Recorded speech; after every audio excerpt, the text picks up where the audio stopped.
Hello students of class 7th students, आज मैं आपको एसएसटी में आपका जो एनुअल वर्क का रिवीजन वर्क पेपर में आएंगे जो वर्क उसका थोड़ा सा रिवीजन करा रही हूँ। इसके अलावा आपको अपनी कॉपी में और बुक में जो आपको काम कराया गया है वो सभी लर्न करना है। ओके बच्चों, सब बच्चे वीडियो को ध्यान से सुनेंगे। इसमें है फर्स्ट क्वेश्चन है, खानाबदोश कौन होते थे। बच्चों आपको पता है खानाबदोश कौन होते थे? जो घुमंतु लोग होते थे, जो इधर से उधर घूमते रहते थे, उनको क्या कहते थे? खानाबदोश कहा जाता था। उसके बाद है, उत्तर पश्चिम में कौन सी जनजाति निवास करती थी। कौन सी जनजाति उत्तर पश्चिम में रहती थी बच्चों? बलोच नाम की। जो उत्तर पश्चिम में जनजाति रहती थी बच्चों, उसको क्या कहा जाता था? बलोच। क्या कहा जाता था? बलोच। नेक्स्ट है, पश्चिम हिमालय में कौन सी जनजाति रहती थी। अभी उत्तर पश्चिम की बात हुई है, उत्तर पश्चिम में कौन सी है? बलोच। एंड पश्चिम हिमालय में कौन सी जनजाति रहती थी? गड्डी गडरियों की। क्या नाम है बच्चों? गड्डी गडरियों की।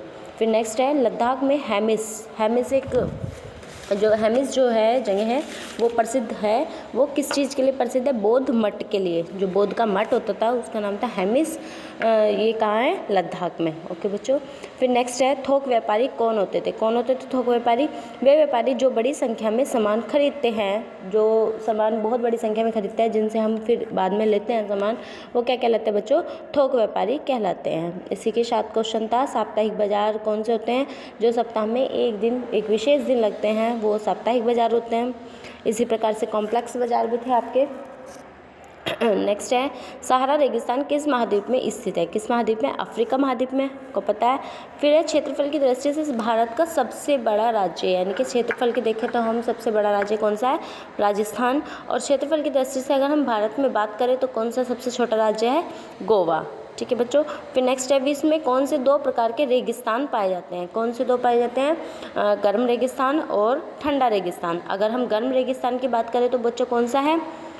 जो थार का मरुस्थल है, यानी कि भारत में है, जो सहारा का अफ्रीका में है सहारा का मरुस्थल, जो कि गर्म रेगिस्तान है। सहारा का मरुस्थल जो कि अफ्रीका में है, गर्म रेगिस्तान का उदाहरण है। और अगर हम ठंडा रेगिस्तान की बात करें तो कौन सा है? लद्दाख। कौन सा है बच्चों? लद्दाख। ठीक है।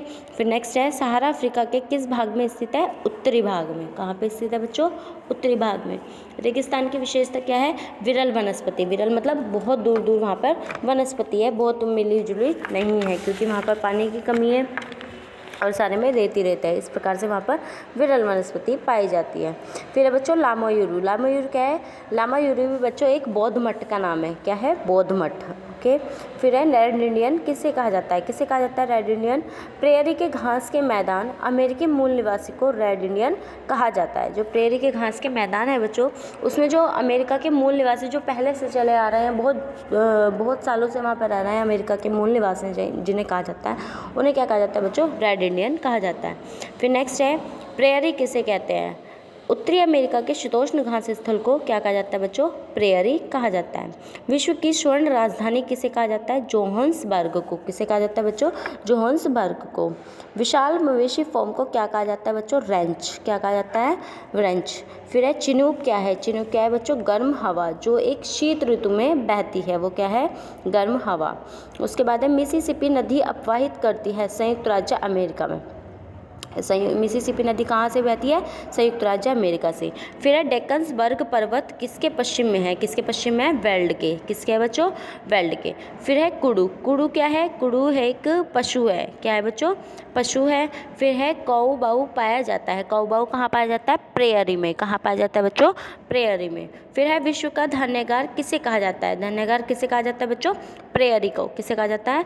प्रेयरी को। सभी बच्चे वीडियो को ध्यान से समझेंगे। और इसके अलावा आपके जो कॉपी में और बुक वर्क है, जितना भी आपको सिलेबस में बताया गया है, वो आपको सभी को लर्न करना है। ओके बच्चों, thank you, have a nice day.